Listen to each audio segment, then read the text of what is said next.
Well, good morning, everybody. It is 6 a.m. here on your Wednesday, and we're glad you're joining us. I'm Grace McKenna. And I'm Jim Stratman. Thanks for joining us on WHAS 11 and over on WHAS 11 Plus for what Matt says is going to be another great day in the middle of the week, Matt, but you can't quite drag this over to the weekend. That's right. This has been a very traditional hump day setup. We've been sunny. Today is the sunniest, and then we start seeing things get cloudier as we head throughout the next upcoming days. So far, we're quiet and dry this morning across Louisville. Temperatures off to a cooler start. 62 near the airport, 57 for you folks near Bowman Field. Winds out of the southeast at 3 miles per hour. Still waiting on some of these higher level clouds to break apart as we head later into the morning hours. But across Jefferson County, we're in between the upper 50s and the lower 60s. Over in southern Indiana, fairly cooler for you folks, especially near Bedford, 53 degrees.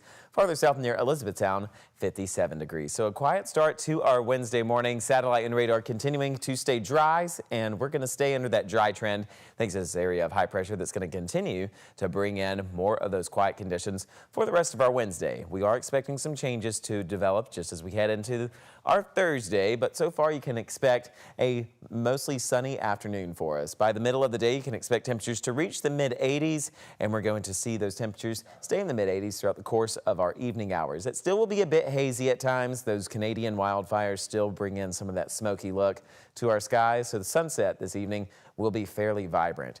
Temperatures today ranging for the mid-80s for us. We're going to have all the details about the rain showers for this weekend coming up in just a few short minutes, but here's a quick check of traffic this morning. Here's a look at all of our major interstates. If you're trying to hop on the I-64, I-65 anytime soon, everything looking good to go. Starting to pick up a little bit out there. If we have any holdups, we'll let you know. Grace, Jim. Thank you very much, Matt. Well, this morning, a new curfew is in place in parts of Los Angeles as the protests against ICE stretch into another day. President Donald Trump has deployed more than 4,000 National Guard troops and 700 Marines to L.A. For now, the Guard and Marines will stay in Los Angeles. The state of California has asked for a temporary restraining order, but the judge declined until a full hearing tomorrow. Here at home, a Louisville Metro Council member is calling out the mayor and LMPD's response to Monday night's immigration protests downtown. Republican Crystal Bass posted on Facebook yesterday saying the demonstrations moved well beyond a peaceful protest, blocking traffic and breaking traffic laws. Bass went on to say, quote, "I, along with other council members, have urged the mayor to enforce our laws regarding these types of events. If there is a lack of interest in enforcing Metro's laws and policies, we must immediately reassess their necessity." Louisville Mayor Craig Greenberg responded yesterday saying he felt there was no need to escalate the situation. Here in Louisville, we are prepared. We hope that everyone continues all of the announcement we've heard about other protests that are coming about these matters, have stressed their focus on peaceful protests and non-violence. There are places where that can occur, and I appreciate the organizers focusing on that, on expressing their First Amendment rights and with their words and going no further than that. LMPD also said the march didn't cause any problems and remained peaceful. More local immigration protests are planned for this Saturday. Don't forget, the best way to stay up to date on what's happening with the local response and demonstrations is on our website, WHAS11.com, and in the WHAS 11 app. Within the past 2 weeks, 2 men have been arrested for driving under the influence, one in Hardin County, one in Jefferson County. But the issue here is neither man blew over the legal limit on a breathalyzer. So the question, why the arrests? WHAS 11's Alexandra Goldberg has more. This intersection is where it all went down for former U of L basketball star Russ Smith early Sunday morning. Baxter Avenue and Highlands Avenue. Pulled over by Metro Police, Smith was driving his Maserati in the Highlands. Police say he made an illegal U-turn and was driving with expired plates. They say Smith also blew a .073 in the breathalyzer. That's below the legal limit of .08. For the first time, he's sharing his side of the story since he was arrested for DUI. Smith posting a tweet with a statement from his attorney, Steve Romines, claiming he did nothing wrong. It says in part, quote, "Despite the fact that his BAC was below the legal limit and he passed every test, he was nonetheless arrested. Indeed, why even have investigative tests when an officer is allowed to simply ignore them all?" Former Judge Dave Holton says the blood alcohol content is only one piece of the puzzle. When my wife heard the news over the weekend, she says, "How can that be?"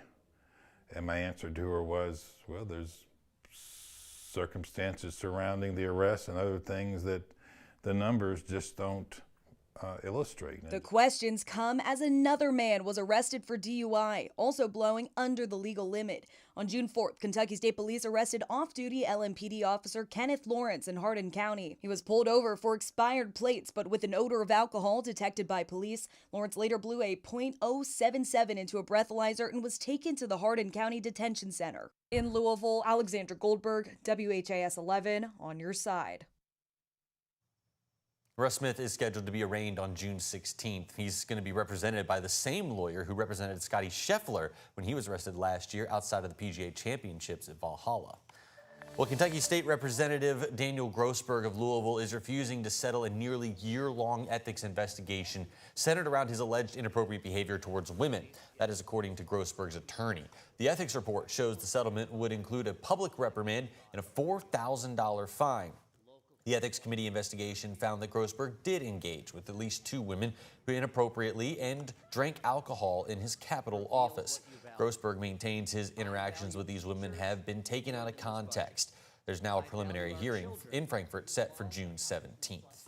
JCPS's next superintendent says he's got work to do. Dr. Brian Yearwood spoke to WHAS11 yesterday in his first interview since being hired.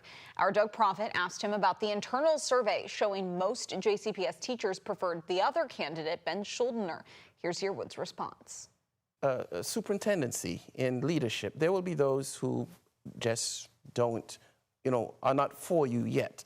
And I think this just tells me that I have work to do. This tells me that I need to reach out and get to know some more people, let them get to understand me and what I stand for, and build that trust. And that's a part of, coming in as a leader. So, the polls just give me an indication that I have work to do.